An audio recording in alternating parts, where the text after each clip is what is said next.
This Environment Agency data, since 2020, your company has dumped more than 27,000 hours worth of untreated sewage finding its way into Windermere. I mean, it turns the stomach. Why are you doing it? This is an example of how crazy the situation is with water companies as Susanna Reid on Good Morning Britain challenges the representative of United Utilities, a water company dumping 9,000 hours worth of untreated sewage into Lake Windermere in the Lake District last year. Well, good morning, and we share the concerns that Steve has expressed there and many other people about the overflow operations and the impact on local watercourses. Yeah, but you're in We're charge. already investing to tackle this problem. We are, and we're investing to tackle this problem here at Windermere. We've spent £75 million on our wastewater treatment. So let's ignore the usual verbal sewage spewed, claiming that they're investing in tackling the problem that they should have ensured never happened in the first place. Can I ask, what was the company's net profit last year? So when it comes to profits, we reinvest our profits into our infrastructure. Okay, the question was, we invest three times what we pay to our investors. So what was your net profit last year?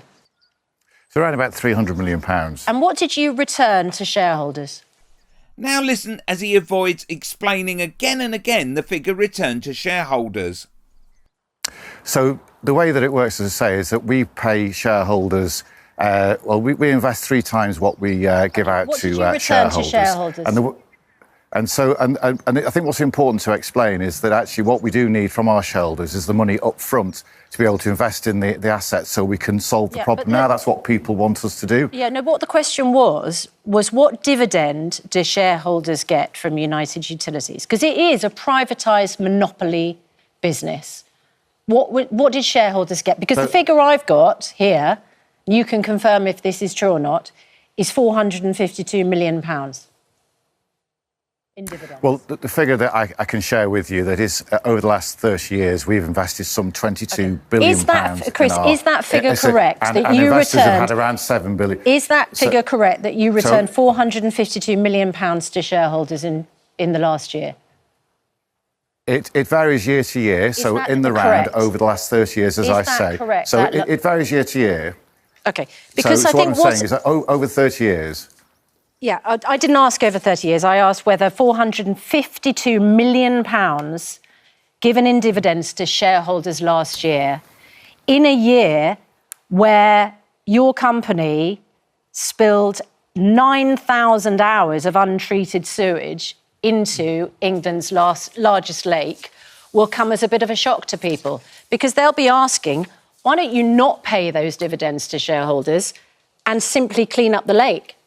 So here's the crazy part. The water company need investors to give money to fix problems, but a lot of the profit is being returned to the investors and the problems persist. So as I've been trying to explain, the way that it works is that we need the money up front to be able to make the improvements to clean up the rivers and lakes that people want to see.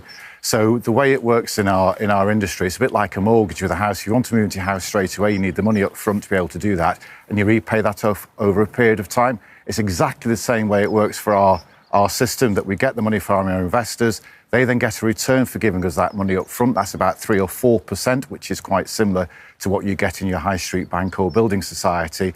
And what it means by having a system that works that way is we can invest now to reduce the impact of storm overflow operation and deliver the benefits that people want to see. There's a link in the description below to My Water Case, a group taking legal action against 6 water companies, United Utilities being one of them. Click here to see Lord Ashcroft hiding in a toilet from questions about tax.